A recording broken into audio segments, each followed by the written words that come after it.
Boa tarde, gente.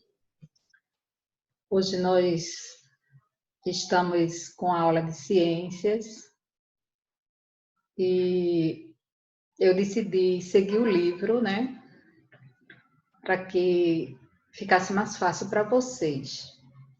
Então, eu vou começar pelo primeiro capítulo.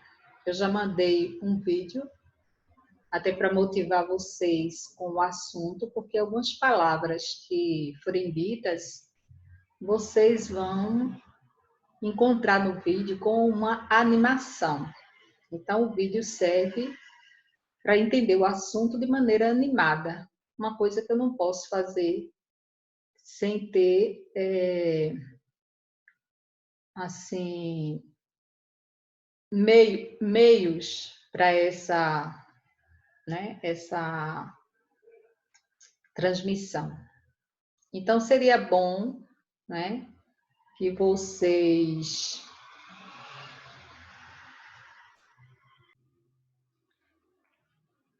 se interessassem pelo conteúdo, porque, na realidade, nós estamos falando sobre a Terra. E mesmo que seja um assunto complicado, vocês digam assim, é muito difícil, eu não vou conseguir aprender, entender. Mas esse assunto não é somente de interesse de aluno, não. É também interesse de pais, é interesse de toda a comunidade que estuda ou que não estuda. E vocês já estão crescidinhos e precisam saber sobre a Terra, sobre o lugar onde a gente vive, né? Então, é importante a gente saber que o nosso planeta, ele tem informações importantes que, para que a gente possa compreender o que realmente ele apresenta, precisa de muita pesquisa científica.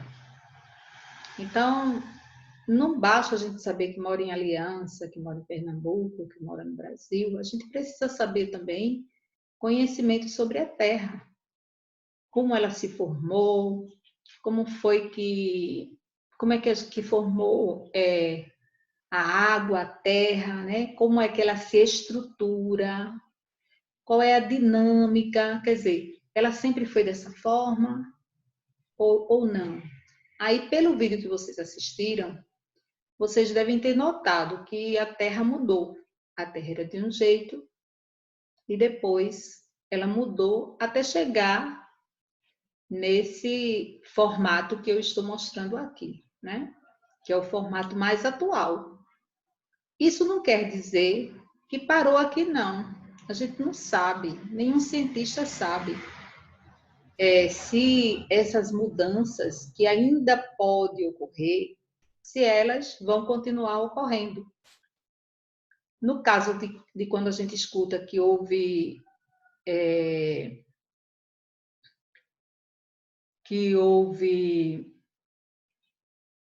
tsunami, por exemplo, ou então terremotos, vulcões, são palavras que são usadas, né? E que a gente já ouviu falar.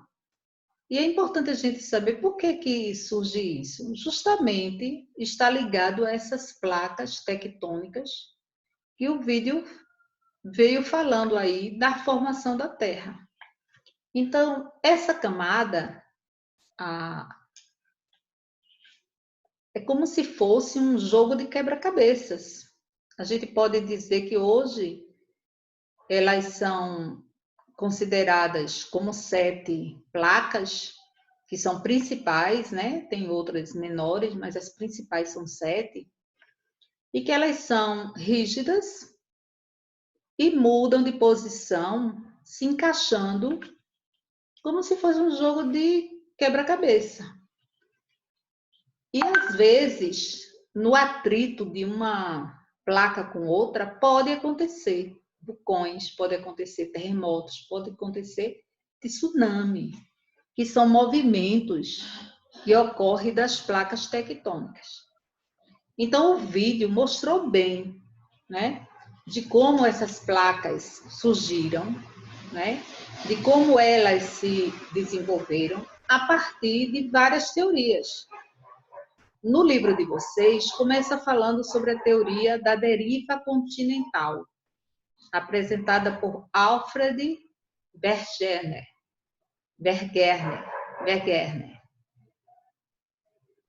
Ele defende que os continentes eles já tiveram unidos num só, que é justamente a Pangeia, que vocês assistiram o vídeo, né?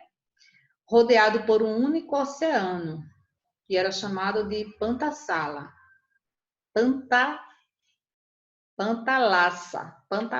desculpe.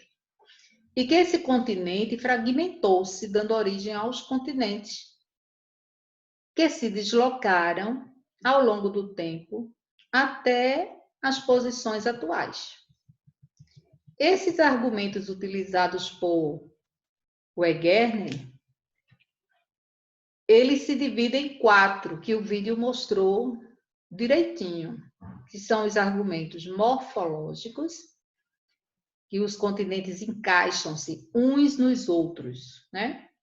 Teve os argumentos paleontológicos, que é a existência de fósseis iguais em diversos continentes, os argumentos geológicos, que é a existência de formações rochosas semelhantes em diferentes continentes, e os argumentos paleoclimáticos, que é a existência de vestígios glaciares em zonas tropicais. Mas houve uma certa resistência de se aceitar a teoria de Alfred Wegener. Wegener, ele não conseguiu provar o que provocou a fragmentação da Pangeia e o movimento dos continentes. Essa explicação que utilizou foi que o movimento dos continentes devia-se ao movimento de rotação da Terra e às forças gravitacionais do Sol e da Lua, que não convenceu os cientistas da época. Então, como a gente sabe, a ciência ela não aceita qualquer resposta, ela vai buscar novas informações, nem tudo que a gente sabe hoje cientificamente, a gente pode dizer que está correto, completo. Alguma coisa pode mudar de hoje para amanhã, porque as pesquisas, elas não pararam, as pesquisas, elas continuam, né? Agora, uma coisa interessante que o livro de vocês fala é sobre a questão da formação dos fundos dos oceanos. E o sonar, que é um instrumento que permite o conhecimento do fundo oceânico, ele funciona do seguinte modo: ele emite som que se desloca até o fundo do mar, esse som reflete no fundo do mar e depois é recebido pelo sonar, que calcula a profundidade. Com as respostas dessa profundidade, se pode conhecer a morfologia dos fundos oceânicos. Então, quais são essas divisões? Que morfologias são essas? Existem as plataformas continentais, que são superfícies relativamente planas, de pouca profundidade. Existe o que se chama de taludes continentais, que são declives entre as plataformas continentais e as planícies abissais. Existem as planícies abissais. O que é isso? São regiões planas, de grande profundidade. Existem as dorsais oceânicas. O que é isso? Dorsais oceânicas. São cadeias montanhosas que se situam a meio dos fundos oceânicos. E existe também os rifts oceânicos.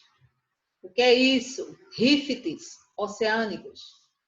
São vales situados na região central das dorsais oceânicas, né? Das cadeias montanhosas, por onde é expelido o magma, o que leva à formação de novas rochas devido ao seu arrefecimento. Então, outra coisa também que existe nessa morfologia dos fundos oceânicos é o que a gente chama de fossas oceânicas, que são as zonas de grande profundidades, onde a crosta oceânica mergulha sob a crosta continental, ocorrendo destruição de rocha. Então, vai destruindo as rochas e formando novos cenários. Outra coisa também que o livro de vocês comenta é sobre o paleomagnetismo. A Terra tem um campo magnético e já sofreu várias inversões. A direção do campo magnético fica preservada nas rochas devido à magnetite presente dos bassaltos. As rochas dos fundos oceânicos apresentam um registro paleomagnético simétrico e paralelo de ambos os lados da dorsal, né, do que a gente viu da organização entre essas rochas. Isso sugere o quê? Que a nova crosta oceânica, formada no rift, solidifica em ambos os lados da dorsal, em placas diferentes, que tentam afastar-se. Então, uma placa termina se afastando da outra devido a essa força, a essa condição que vai acontecer nos fundos oceânicos. O livro de vocês também fala sobre a idade dos fundos oceânicos. Como é que a gente sabe, né? O tempo que tem, como é que se formou, né? Porque vocês viram ali que vocês viram ali no vídeo que houve uma mudança das placas, formando esse formato de hoje, né? Formato de hoje. Então, a gente pode dizer como é que eles estudaram, como é que eles sabem nesse período, né? Como é que pode chegar a essas conclusões? Qual é a idade desses fundos oceânicos? Então, quanto mais perto do rift, mais recentes são as rochas. Pois é aí que existe a formação da crosta terrestre. A crosta terrestre, ela vai existir justamente mais perto dos rifts, como a gente falou anteriormente, né? Que são, eles vão formando as chamadas rochas.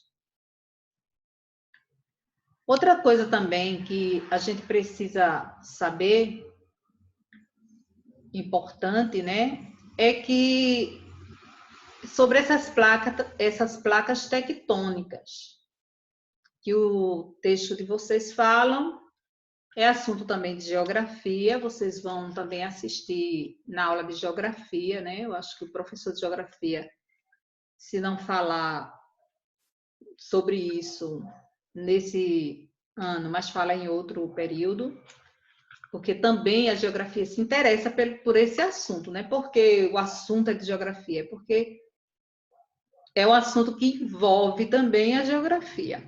Então, nós vamos falar relacionado à questão científica. E o professor de geografia vai falar em relação às condições geográficas do local, né? Das placas, né? O que representou para a condição geográfica. Então, como se explica atualmente o movimento dessas placas tectônicas? O que a ciência fala sobre isso?